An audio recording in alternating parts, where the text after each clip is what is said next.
I never thought a Friday morning would feel like the calm before a storm, but there I was, staring at my laptop, sipping my third cup of black coffee, and realizing something was off. If you love workplace drama, hit like and subscribe because this one is wild from the first email. I'm Dana, a project manager at a mid-sized tech firm in Austin, Texas. My team includes Marcus, our lead developer, sharp but fiercely competitive, and Jenna, our HR liaison, who prides herself on being the office truth detector. Everything seemed normal until I noticed an unusual pattern in the project tracker: deadlines marked as completed, but no code was submitted, and some tasks had disappearing audit logs. I decided to dig a little deeper, thinking it might be a system glitch, but my gut told me otherwise. Marcus had been unusually defensive lately, and Jenna had started asking oddly specific questions about my work schedule and badge scans. Something felt off, like a chess game I hadn't agreed to play yet. By lunch, I had a sinking feeling that someone was trying to undermine either me, or the whole project. And that's when I got a Slack notification from an unknown internal account that simply said, "Are you watching closely?" Little did I know, this was just the opening move, and the next email would change everything. After that cryptic Slack message, I couldn't shake the unease. I spent the next hour reviewing the project tracker, comparing task completions with file submissions. It was worse than I imagined. Some of Marcus's recent commits were timestamped strangely, sometimes hours before he even logged in. And a few key documents had version histories that didn't make sense. Older drafts were mysteriously missing. I tried to stay calm and approached Jenna casually during our mid-morning coffee break. "Hey, have you noticed anything weird with the tracker lately?" I asked. She gave me a knowing look, her lips pressed into that thin line she wore when she suspected something was off. "I've been keeping an eye," she said, "but nothing concrete yet." Her tone made it clear she was both warning me and challenging me at the same time. Meanwhile, Marcus floated around the office like he owned the place. He kept glancing at my desk and smirking whenever our eyes met. His usual confident demeanor now felt threatening, like he was daring me to catch him in the act. I started noting small things: his sudden disappearances, late-night Slack activity, and those little oops emails that conveniently excused missing updates. The more I dug, the more the pattern emerged. Someone was manipulating the tracker and subtly undermining my credibility. I even found one task labeled as completed that I remembered assigning just yesterday. How could it already be done? By the end of the day, I realized that ignoring this was no longer an option. Whoever was behind this wasn't just playing office politics, they were testing me, seeing how far they could push before I noticed. And then, as I was packing up, I received another message that made my stomach drop. The message popped up just as I was about to leave, a short, simple text in bold letters: "Check the shared drive before you go home." My pulse spiked. Normally, I wouldn't rush, but something told me this was urgent. I opened the drive and found a folder I hadn't noticed before: Project Phoenix, Drafts. Inside were multiple files that mirrored tasks marked as complete in the tracker, but the content was sloppy, outdated, or completely wrong. It hit me: someone was fabricating work to make it look like the team was on track, while undermining me behind the scenes. I sat back, running through the possibilities. Marcus had the technical skills to pull this off, and he had motive. He'd been eyeing my project lead position for months. But the thought that Jenna, our HR liaison, might somehow be involved made me uneasy too. I trusted her, or at least, I thought I did. By the next morning, the office felt tense. People were quieter than usual, and I noticed Marcus hovering near my desk more often, pretending to discuss minor issues while clearly watching my every move. I tried to stay professional, but it was impossible to ignore the sinking feeling that this was escalating. Every time I asked for status updates, I caught him shifting numbers, sending me vague reports, and giving excuses that didn't add up. The pressure was building, and I knew I had to act before things spiraled further. I needed evidence, concrete proof that would expose the manipulations. But I also needed to stay one step ahead, or risk losing the project, and maybe my job, entirely. And that's when the first real complication hit. An email from upper management that changed everything. The email from upper management was short but brutal: "Project Phoenix is behind schedule. Immediate explanation required." My stomach dropped. I double-checked the tracker, expecting a minor hiccup, but what I saw made my heart race. Several tasks marked as complete had no corresponding deliverables, and one critical module was weeks behind. I called an urgent team meeting. Jenna arrived first, her face calm but her eyes sharp. Marcus lingered near the doorway, smirking like he was already winning. "We need to go through the tracker line by line," I said, trying to mask my panic with authority. Jenna agreed immediately, pulling up her laptop, while Marcus shuffled his papers, acting slightly annoyed. As we dug deeper, inconsistencies multiplied. Tasks reassigned to different people had conflicting timestamps. Emails confirming work were missing or altered. Even internal chat threads had gaps, as if someone had scrubbed evidence. I realized the sabotage was sophisticated, deliberate, and escalating. Whoever was behind this wasn't just careless, they were playing a strategic game. By afternoon, tension in the office was palpable. Team members whispered in corners, glancing at Marcus and me with curiosity and suspicion. I felt isolated, carrying the weight of the project while everyone else seemed to wait for the first sign of failure. Jenna kept making subtle suggestions, quietly reminding me of procedures and compliance rules, but I couldn't tell if she was helping or gathering intel for someone else. I left the office that evening with my mind spinning. The project was falling apart, and the saboteur was hiding in plain sight. Tomorrow, I realized, was going to be critical. And then, my phone buzzed with a message I never expected. The message on my phone was from an unknown number, a single screenshot showing Marcus logged into the tracker at 2:14 a.m. 3 hours before anyone else was even in the office. My hands trembled as I stared at the timestamp. It wasn't just a mistake, it was proof that someone had been manipulating records under the cover of night. Jenna leaned over my shoulder when I showed her, her eyes narrowing. "This isn't accidental," she muttered. "Someone wants to make you look bad." I knew I had to act carefully. If I confronted Marcus too soon, he might cover his tracks or shift the blame. I started compiling a folder of inconsistencies, late-night logins, disappearing documents, emails with altered timestamps. The more I collected, the clearer the pattern became. Marcus had both the motive, he wanted the promotion, and the technical know-how to pull this off without raising immediate suspicion. By the end of the day, I felt a mix of relief and anxiety. Relief because I had the first concrete piece of evidence, anxiety because I knew the stakes were higher than I realized. If Marcus caught on that I was onto him, the game would escalate, and I didn't know what his next move would be. As I organized the screenshots and notes, I typed a quick message to Jenna, "Are we ready to confront this?" She replied instantly, but cryptically, "Almost. There's more you need to see." The next morning, the office felt different, dense, almost electric.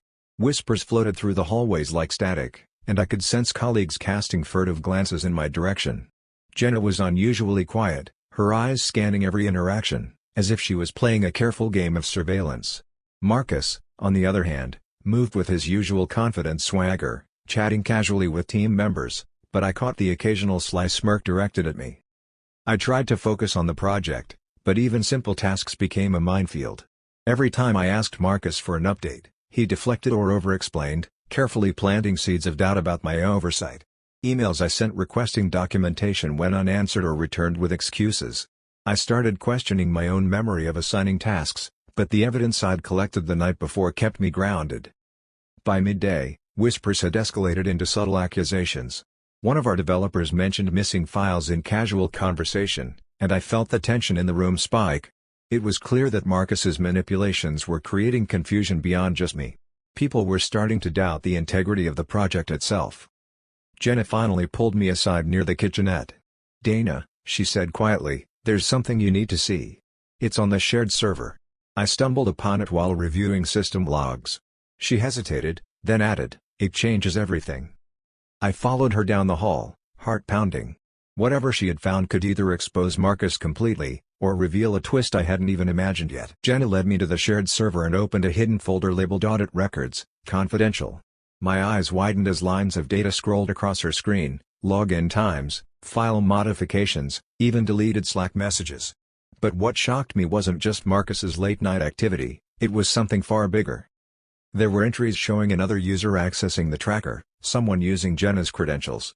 My stomach sank. Had I misjudged her? Was she involved in the sabotage?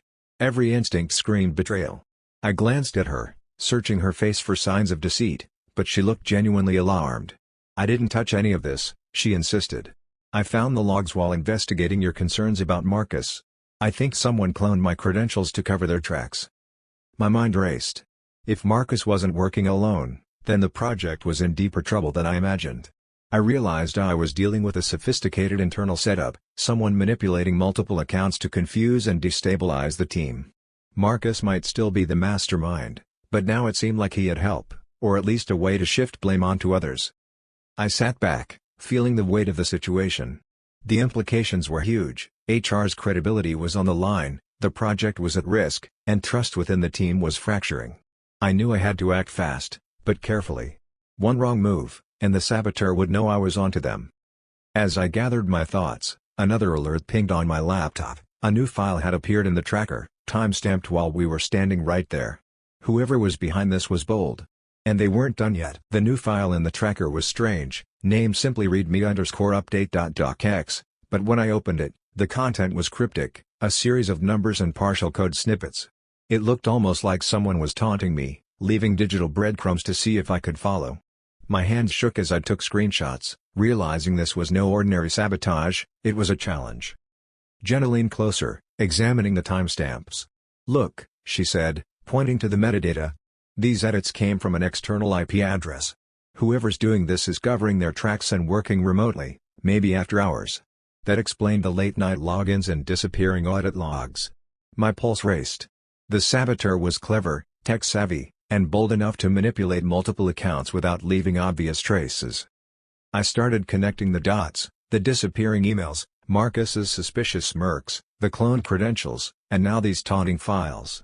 It was a pattern, deliberate and escalating. I couldn't afford to panic, but I couldn't ignore the magnitude of what we were dealing with either. By late afternoon, I realized this was my chance. If I followed the breadcrumbs carefully, I might catch the saboteur in the act. I pulled Jenna aside.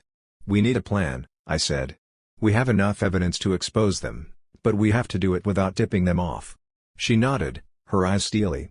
"Agreed. But one wrong step, and this could blow back on you, or both of us." I took a deep breath, knowing the next few days would be a delicate game of strategy. The saboteur had revealed themselves through their mistakes, but the trap was still ours to set. Jenna and I huddled in the small conference room, laptops open, mapping out a strategy.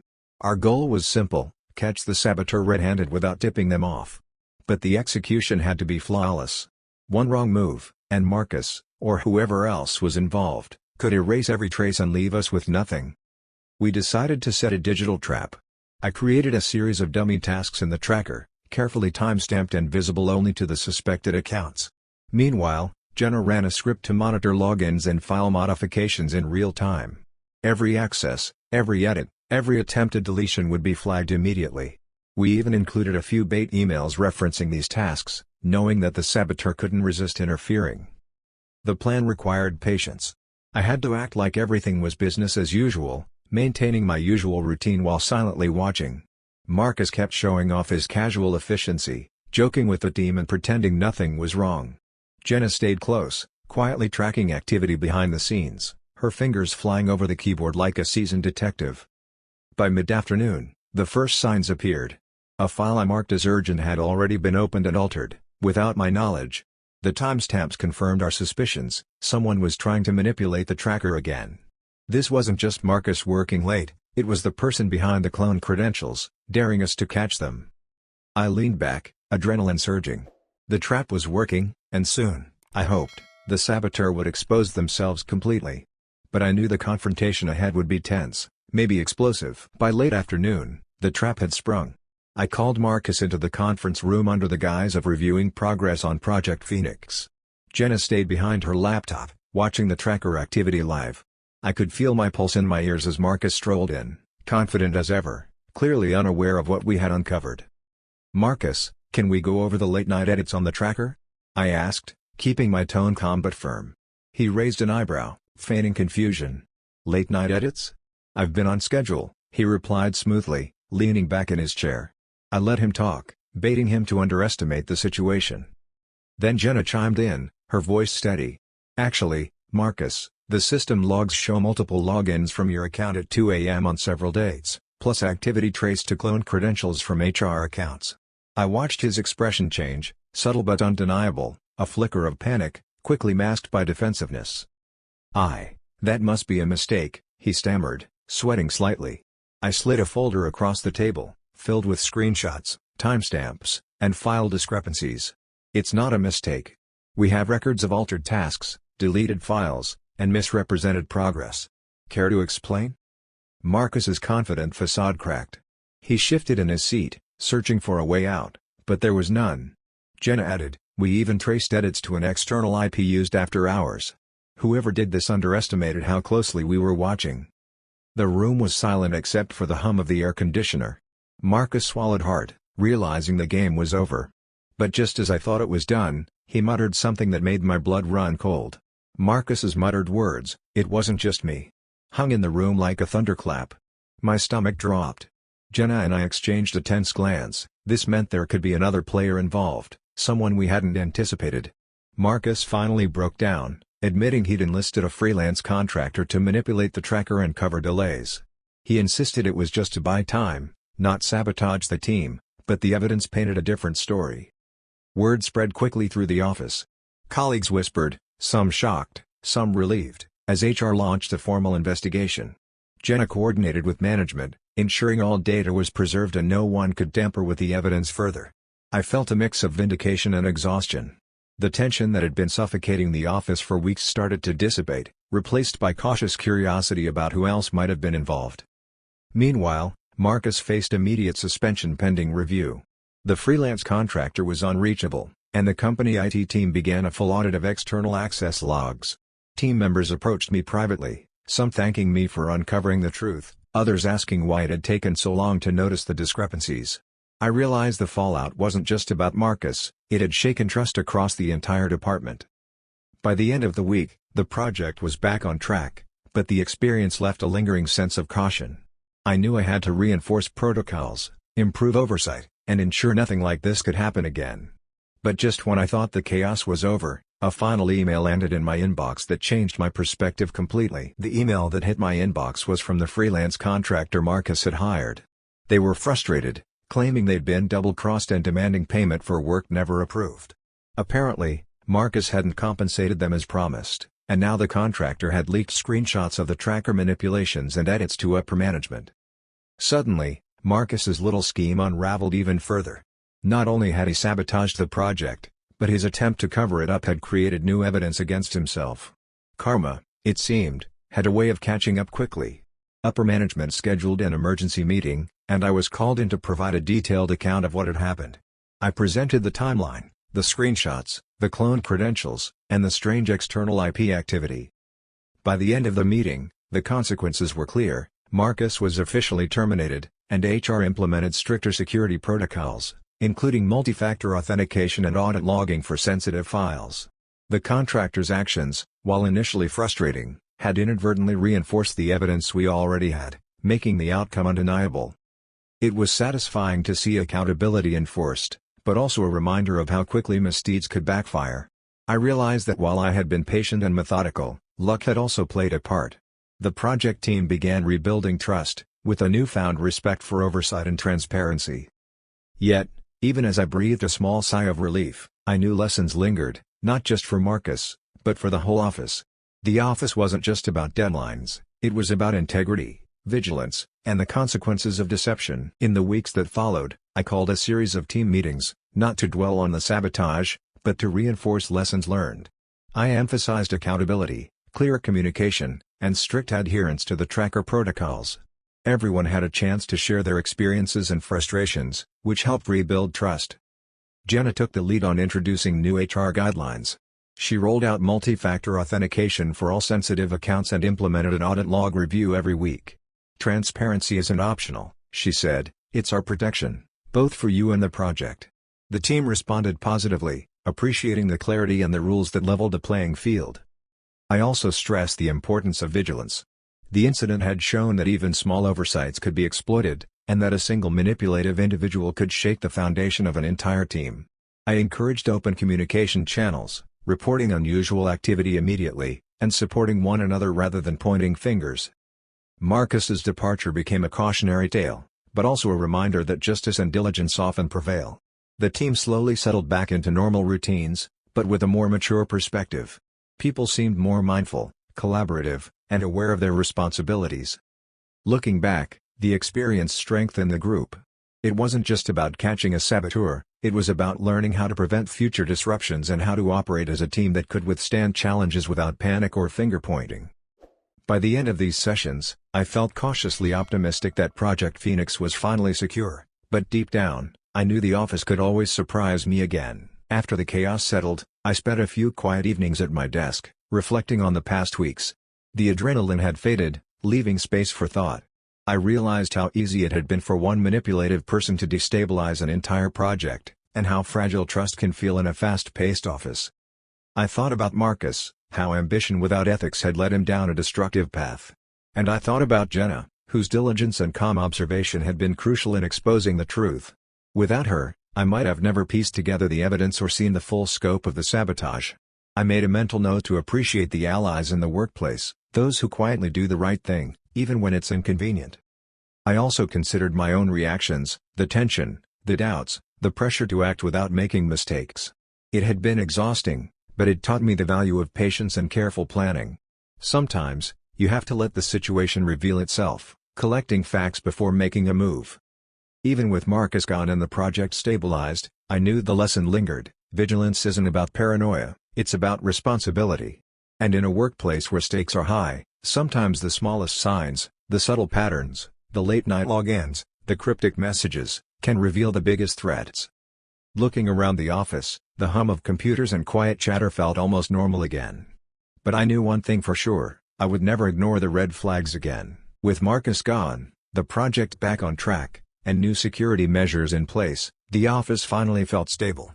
Team morale improved, deadlines were met, and trust slowly rebuilt itself. Jenna and I made sure everyone understood the importance of transparency, proper documentation, and immediate reporting of unusual activity. Looking back, the ordeal taught me more than just technical vigilance. It was a lesson in human behavior, how ambition can turn into sabotage, how subtle manipulations can escalate, and how patience, observation, and collaboration are powerful tools for uncovering the truth. Marcus's downfall was inevitable. His attempts to deceive and control backfired spectacularly, leaving no room for excuses. I also realized that even in a high-pressure environment, accountability isn't just about catching mistakes, it's about creating a culture where integrity matters more than shortcuts or gamesmanship. Trust, once earned, must be actively protected. Project Phoenix finished successfully, stronger than ever, and the office team emerged wiser. I now know that paying attention to details, supporting colleagues like Jenna, and following evidence methodically can prevent chaos before it spirals. Have you ever faced a workplace situation where integrity and vigilance expose the truth? Share your story below. I want to hear how your office drama unfolded. In the workplace, shortcuts and deceit might seem clever at first, but karma has a way of catching up, and patience and diligence always pay off in the end.